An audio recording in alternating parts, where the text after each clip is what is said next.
Good afternoon. As of today, November the 6th, Baltimore City has 18,816 reported cases, 148 people hospitalized with COVID-19.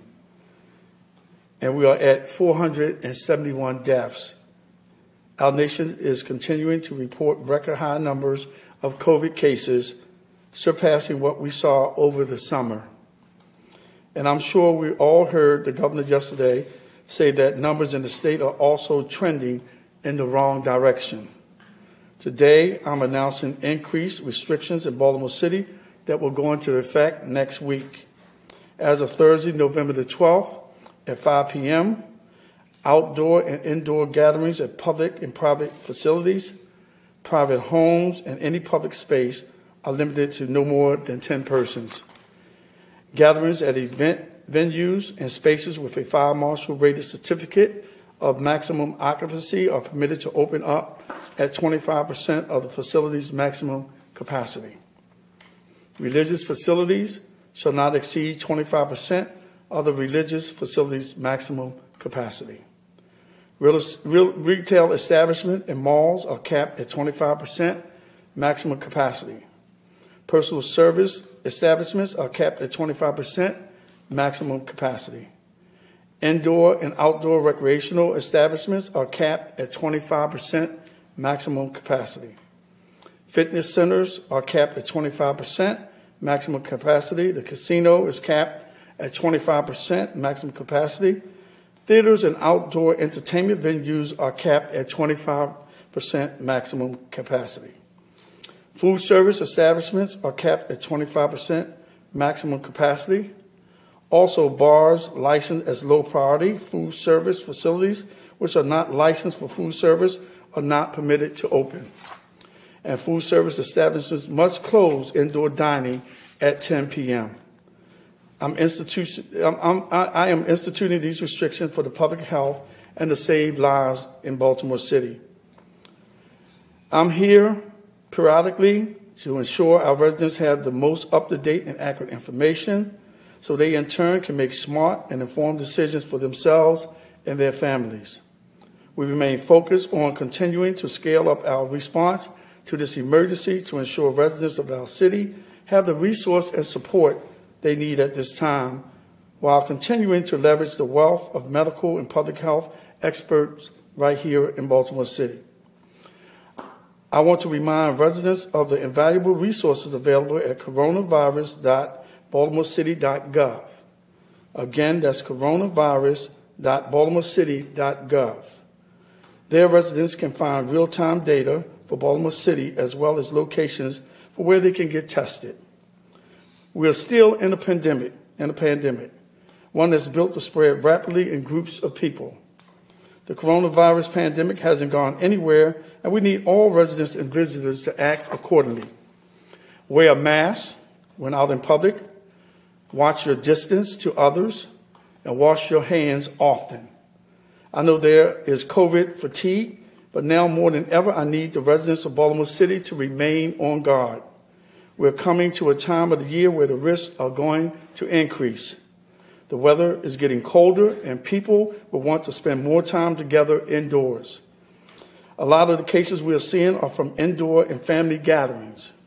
We need to be even more cautious to keep our loved ones and our neighbors from getting sick and dying. If we want to stop the surge in cases before the holidays, we have to be cautious and change behaviors now. I'm continuing to work with Health Commissioner DeVasa. I am continuing to work with our Health Commissioner, Dr. DeVasa, and our public health experts to review data and determine when it is safe to further loosen restrictions or, if needed, tighten them back up. We are continuing to prevent deaths and life-altering illnesses by making decisions based on the data. Again, I want to thank the majority of Baltimoreans who have heeded the warnings and followed the guidance. And as always, we will continue to monitor the data daily. Also, remember to get your flu shot. Don't take chances with your life or your family. Get your flu shots today. And lastly, before I turn it over to Dr. Zavasa, I want to inform the public that our health commissioner has just updated her mask order effective immediately. Everyone is required to wear a mask, whether in public in Baltimore City, whenever in public in Baltimore City, and again, effective immediately. Now I will ask Baltimore City Health Commissioner Dr. Letitia DeVasa to update you on our COVID response and how we are supporting residents and families in our city.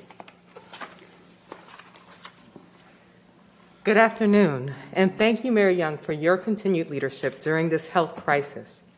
Over the past month, Baltimore City has seen our data trends move in the wrong direction. A few data points of particular concern as follows. Our latest 7-day average new case rate is 17 cases per 100,000 people, and we have recorded an average of 103 new cases per day, an increase of over 53% over the last month.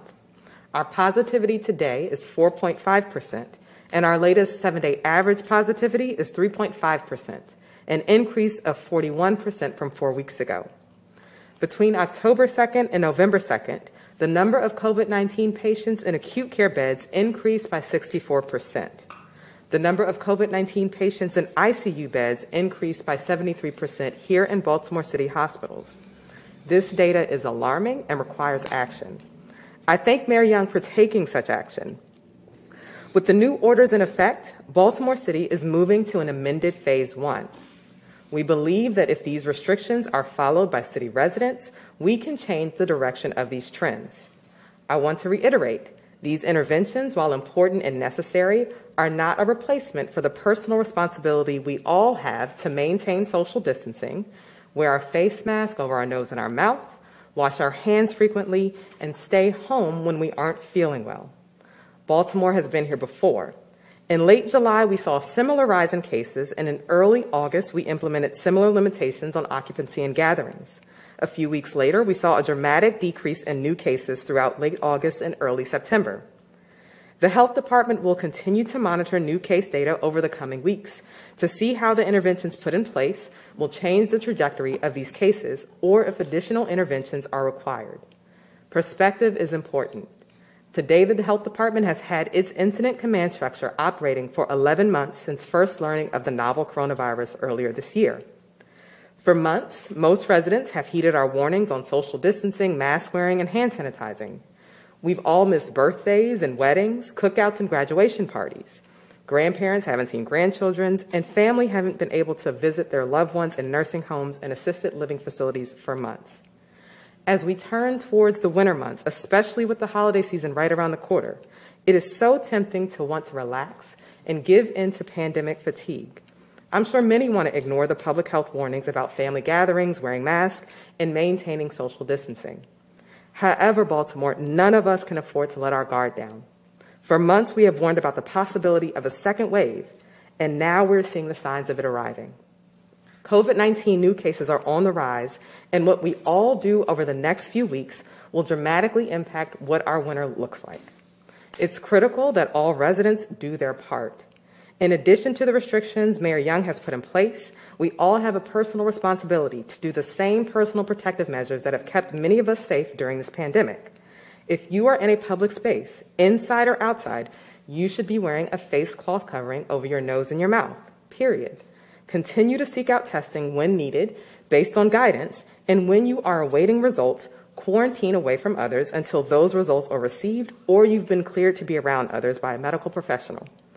Continue to keep that physical distance of 6 feet from others not in your household. Continue to wash your hands frequently. Continue to stay home and not go to work or other public places when you're not feeling well. Please try to limit your time in public spaces, especially those with poor ventilation. Also, if you haven't already, as Mayor Young mentioned, please get your flu shot to help you stay healthy and reduce the potential burden on our healthcare system. As for holiday planning, the Baltimore City Health Department strongly urges residents not to plan for large in-person family gatherings. This year, plan to celebrate the holidays with members of your immediate household only. The CDC has indicated that family gatherings are one of the main contributing factors to the recent rises in cases across the country. We believe it's because when we're around our family, we all naturally let our guard down. And many of the harm reduction practices, such as wearing your mask, avoiding close contact, and reducing your time spent indoors, are just not being followed. Is Thanksgiving with all of your extended family worth the risk of putting an older loved one in the hospital?